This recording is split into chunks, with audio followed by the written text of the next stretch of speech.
Okay, apologies. Goodness couldn't join us. She was meant to.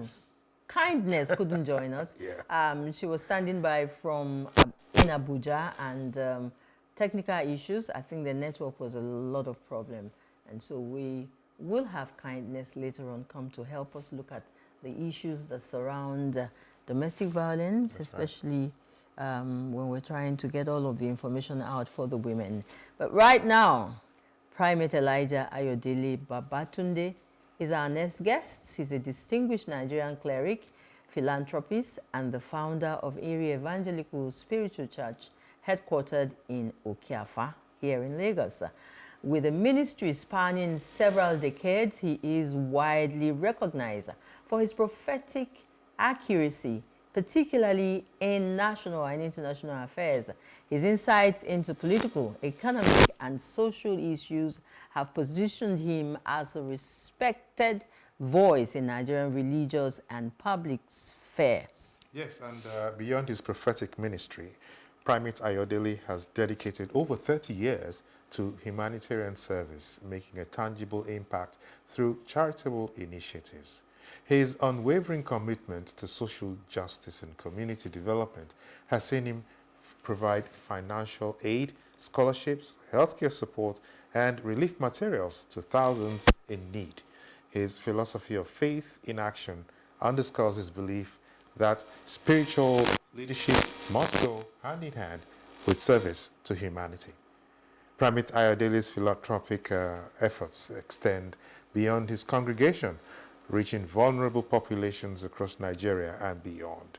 And his ability to merge spiritual guidance with compassion-driven initiatives has earned him widespread admiration.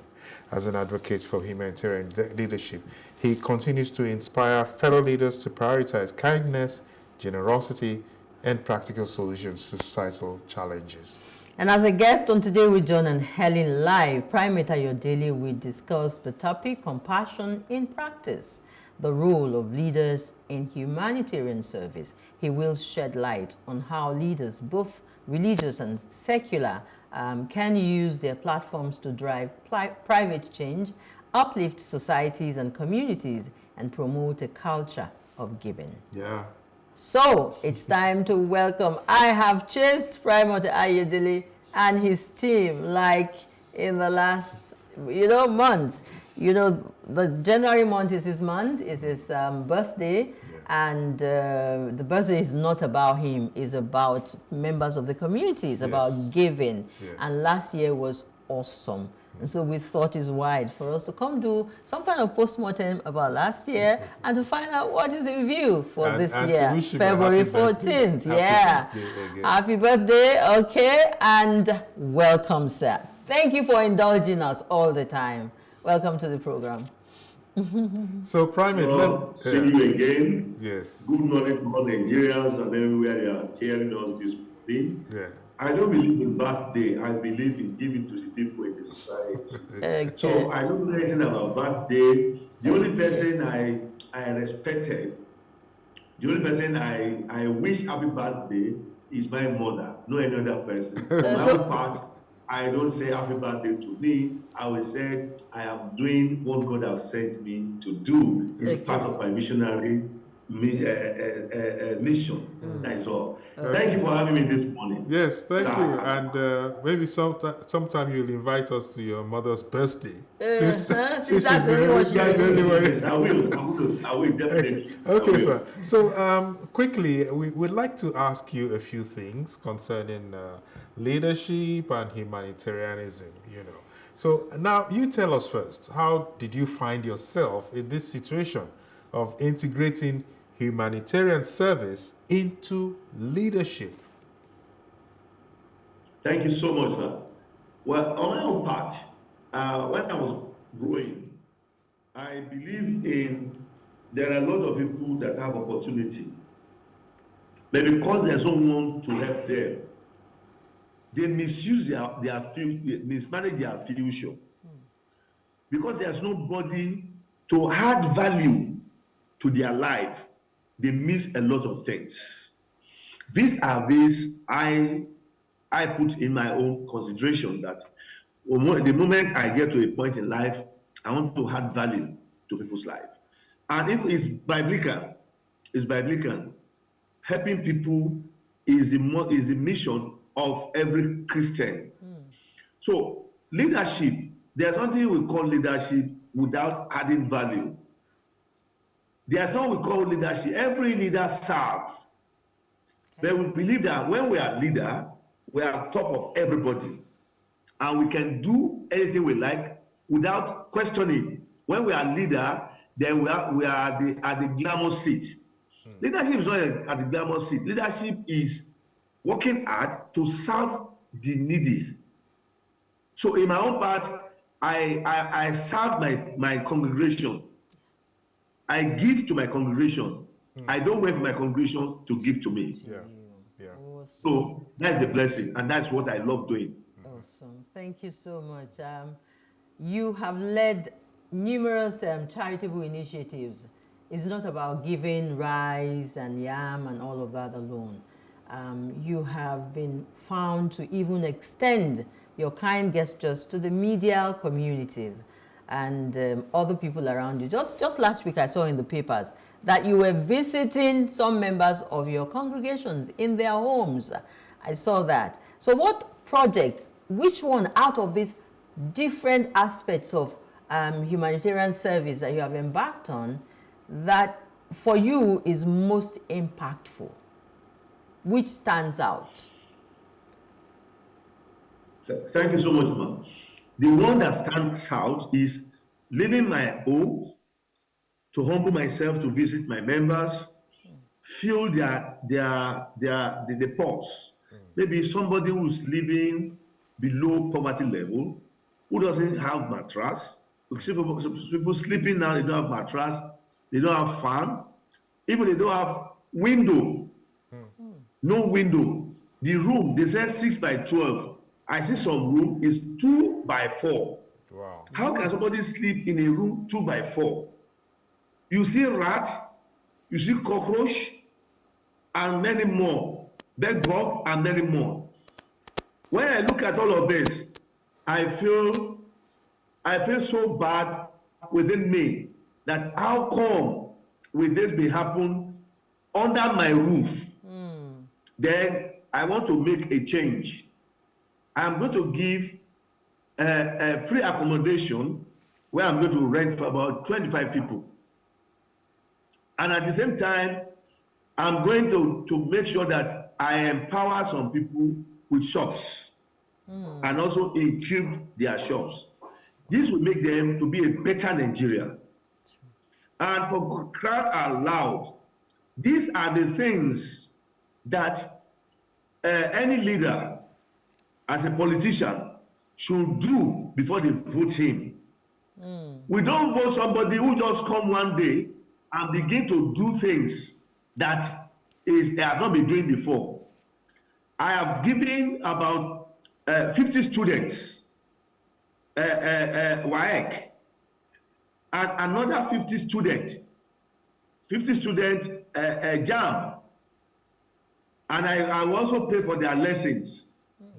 So these are the primary things that we need to do that qualifies you to be a leader, or qualifies you to be an example to others, either in a church or in a community development or as a politician.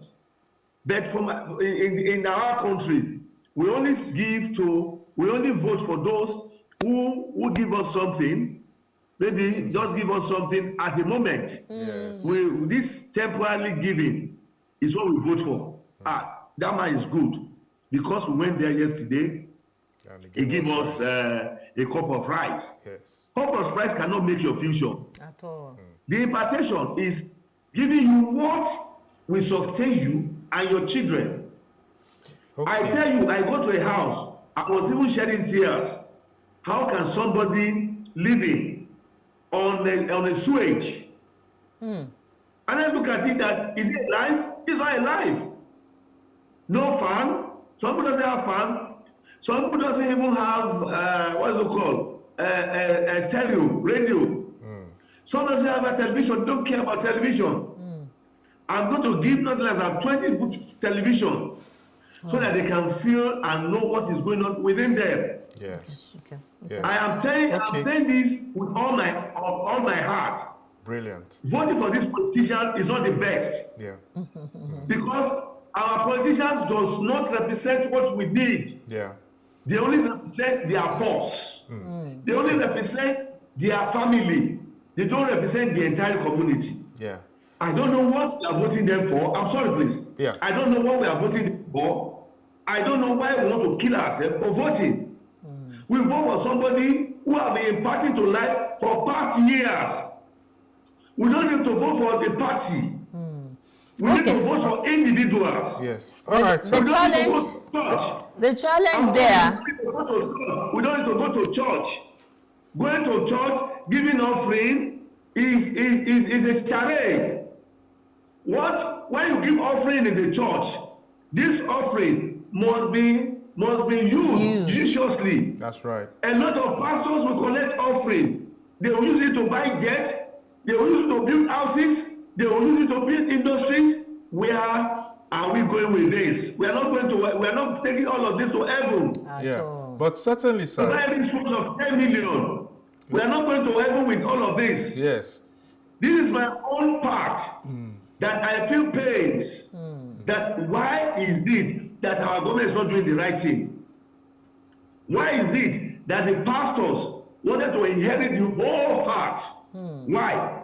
Okay. It makes no meaning. Okay. It makes no meaning. Yeah. Okay. Clearly. So that is my own conclusion. Sorry, sir. Sorry to butt in now, but clearly there has to be some kind of a challenge to people. I don't know if it's mindset. I don't know if it's the environment. But in your experience, what are the biggest challenges in providing humanitarian aid? And how do we overcome them? Because, some people may simply not know how or what the needs of, well, if you, I think before Christmas or during Christmas, we experience, the manner in which some of these, so many people went there to look for food and they were, they got into some accidents. A lot of them died. So I guess this is what we're... See, I will never blame the princess and the journalists, right? Why? It is because of the level of the poverty in our country. Look at the governor. Makinde is now saying that they will prosecute them. Makinde is supposed to be prosecuted. All the politicians, the House of Reps, the senator, let them arrest me. all the House of Reps, senator in Oyo State, they're supposed to be prosecuted. Why? If there's enough that they give, if there's enough, if the government is doing enough, people will not come to that place and say that they want to die because of 5,000 naira. But they're trying their best, sir. But you say what? I said they are They are trying not doing their best. They are not doing their best. Who caused this hunger? The hunger is caused by the government of the day, by our governors, by the member of House of Representatives, by the senators. They are the ones who cause this hunger. The past leader and the present leaders are the people who cause this hunger. Okay. I'm glad you talked about the past leaders, because the challenge of hunger, starvation, poverty is a story of Nigeria, not just for about now, but it's been with us for a long time. And we are happy.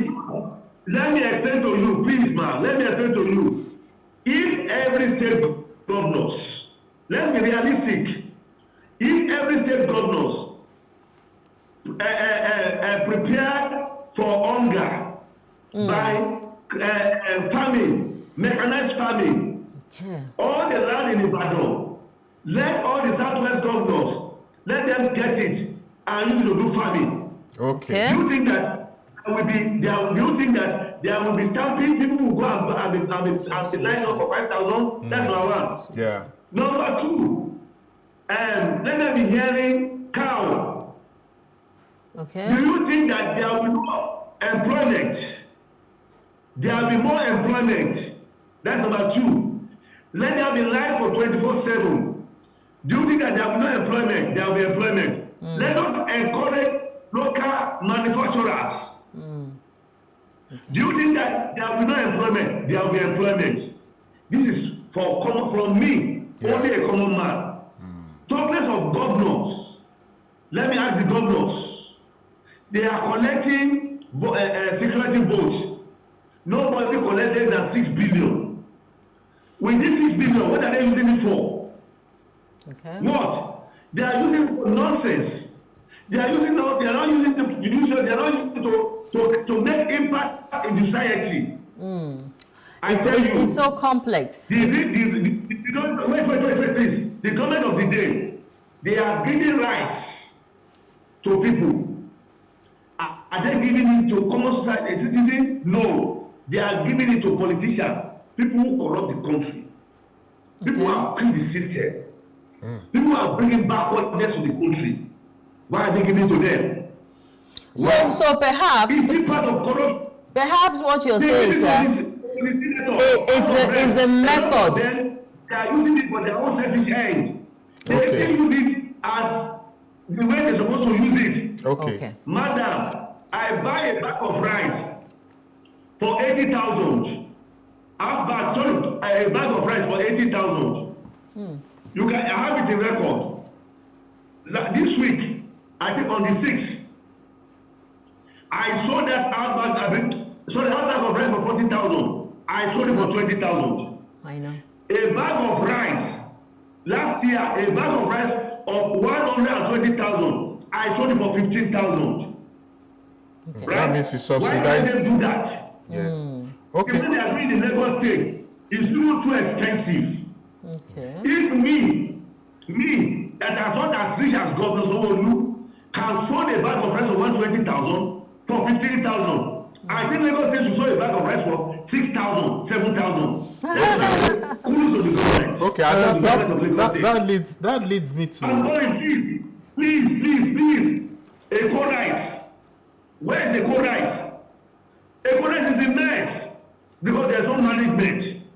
Go and come with a good proposal, but with that proposal, we die midway. That's what I was saying. That it's probably the implementation and the organization of these kind gestures. Yes, which was what the next. For the past 2 years, me in Nigeria, #1 pastor in Nigeria that start palliative. Every Sunday of the month, I give more than 8,000 people food free. On the 12th, come to Okeafa, I'm going to sell a bag of rice for 10,000 naira. Which is sold for 90,000. I'm sure you will have everybody from the nooks and crannies of Lagos come there. I'm also sure I made my arrangement for only 1,000 naira, 1,000 people. Okay. So, sir, invitation to the effect. All right. Okay. So, sir, we see a lot of. Okay, sir. What I want is, I don't want it. Yeah. Okay. I have my medical team. I have my medical team on ground. Okay. I have police on ground.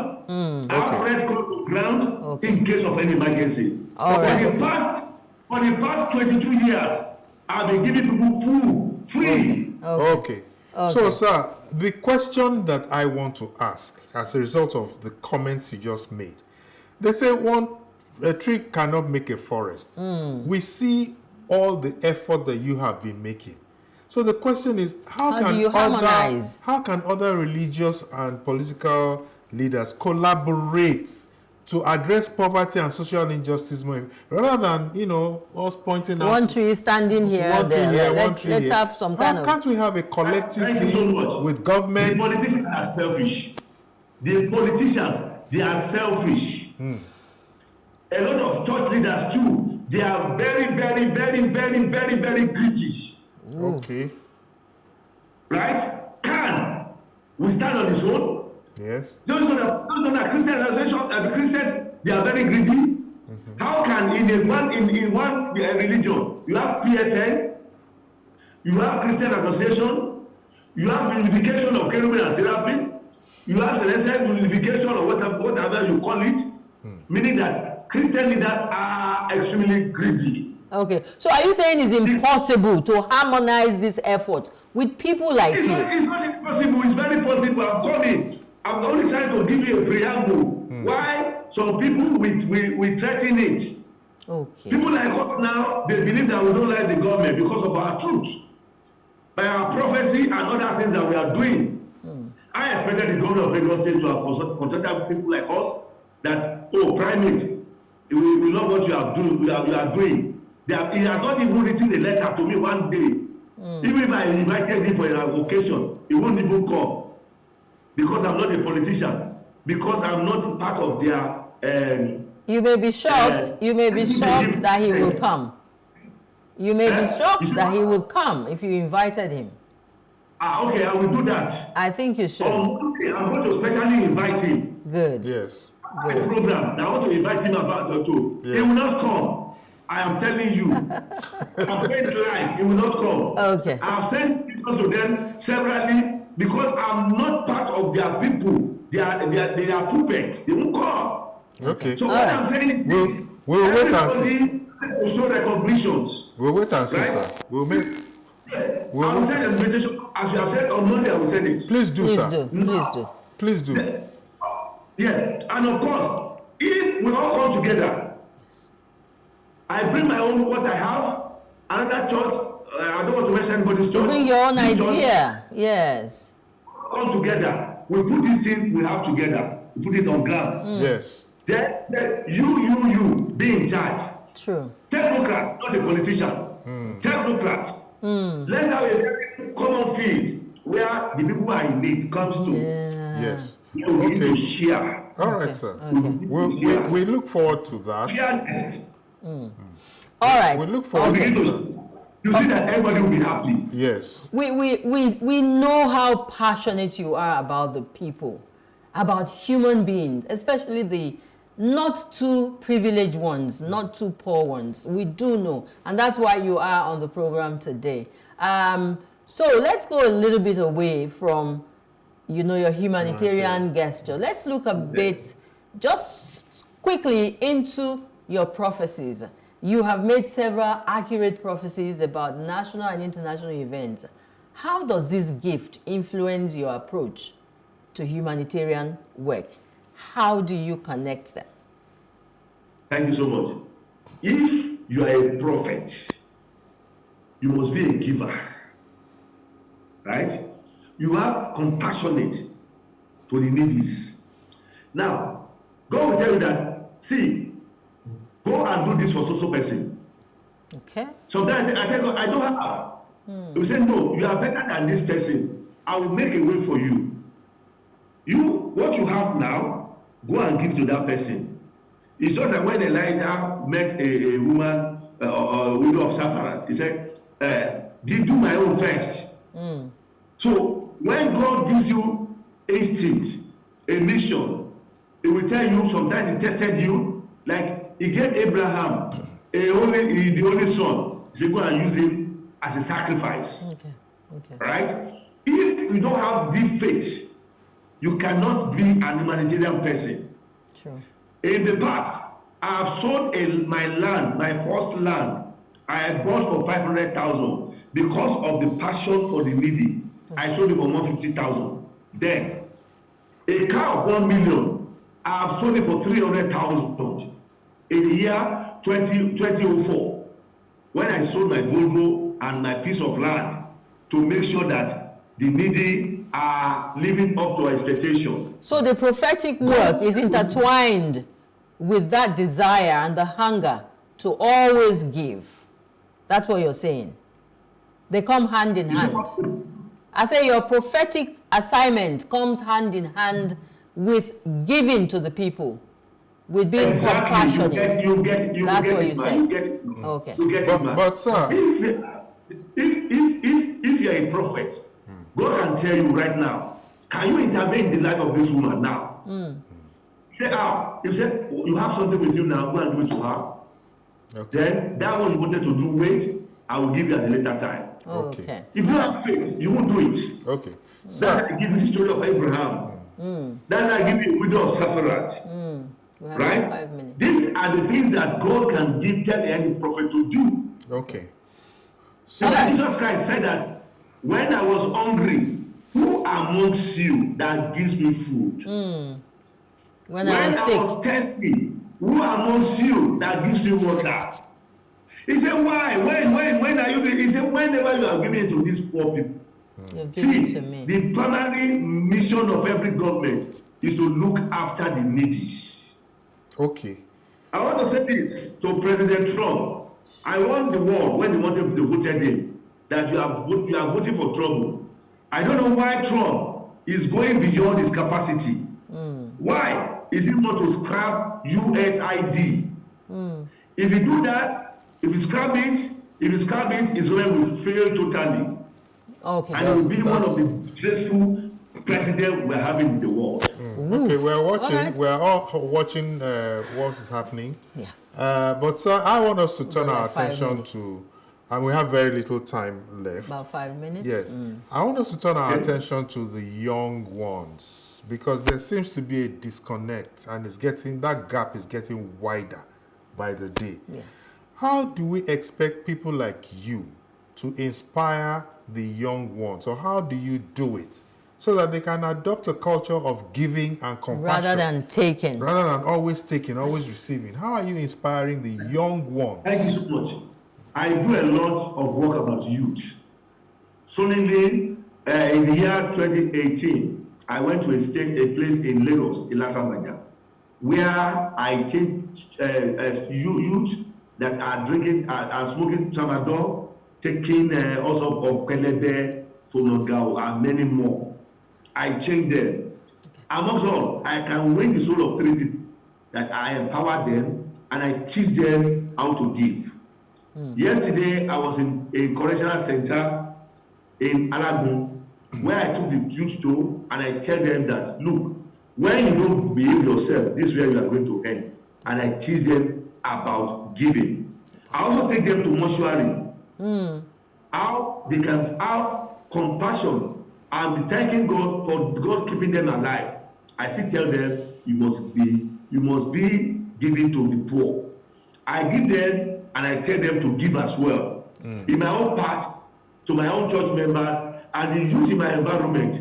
That's why I give them DC. When they grow, I will tell them, you can also do better than what I am doing. Yeah. Because you just say that for you to do all of you can do better than what I am doing. So the youth in my church, they can do better than what I am doing. I have imparted that into them. Good. And that's why the youth in my church, they are a giver.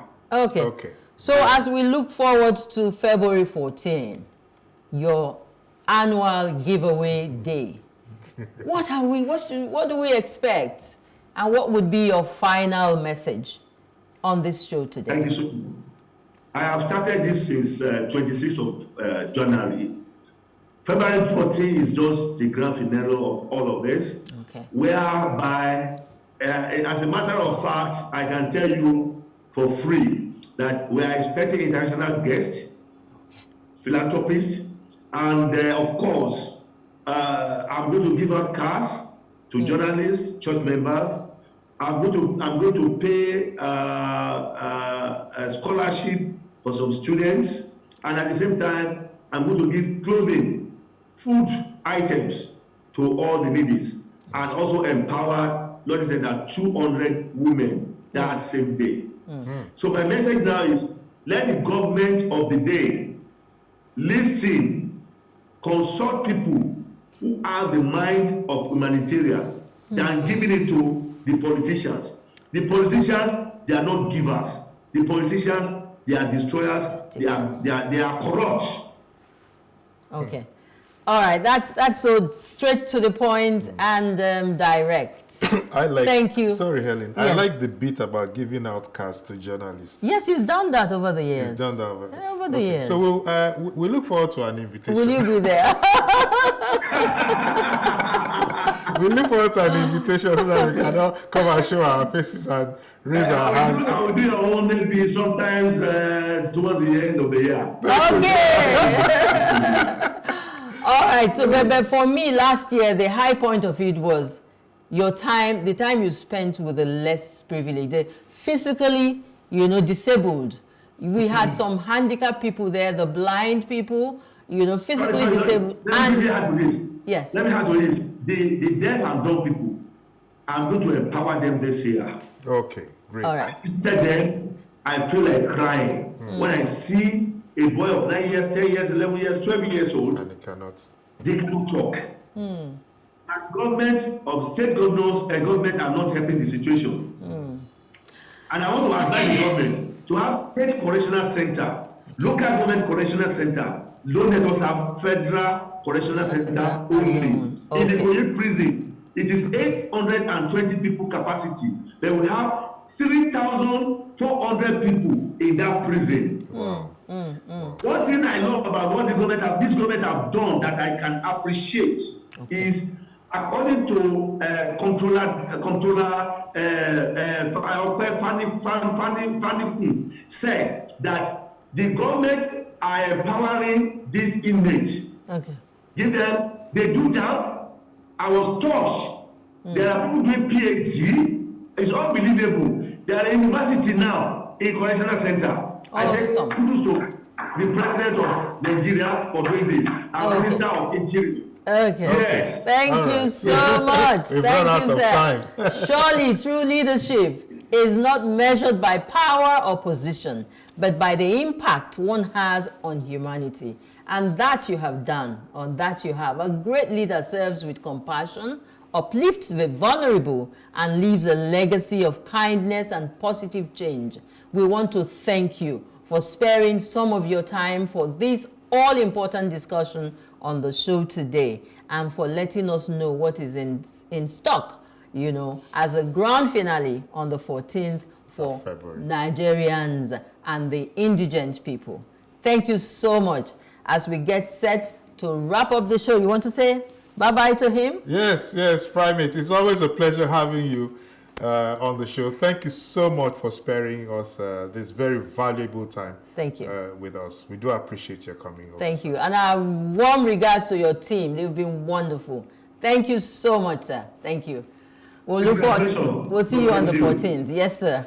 All right, that's about all for the show. Not quite. Okay, nuggets. You have time for nuggets? Yes, I have my nugget quickly. And the nugget for today is this. Write your speech out loud. Write your speech out loud. Because a great performance starts with a great speech. The power of leadership begins with the power of speech.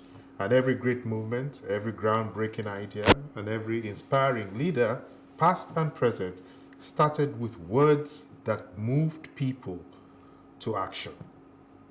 So your voice is your tool, your message is your weapon, and your delivery is the bridge between dreams and reality.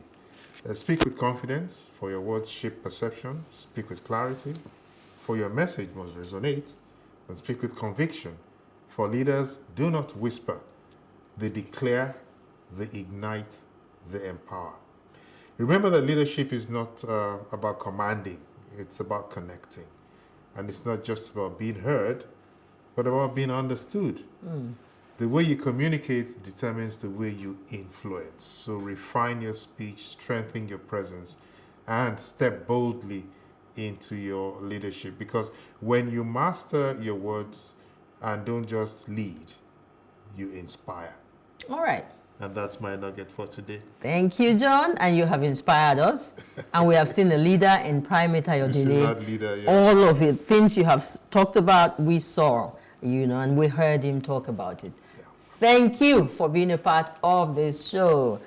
I have enjoyed every moment of it. I've learned so much. I hope you have too. And that will inspire you to join us again same time next week, Saturday. I'm Helen Ayodele. Thank you for watching. And I'm John Sanaya. I'll see you again next week.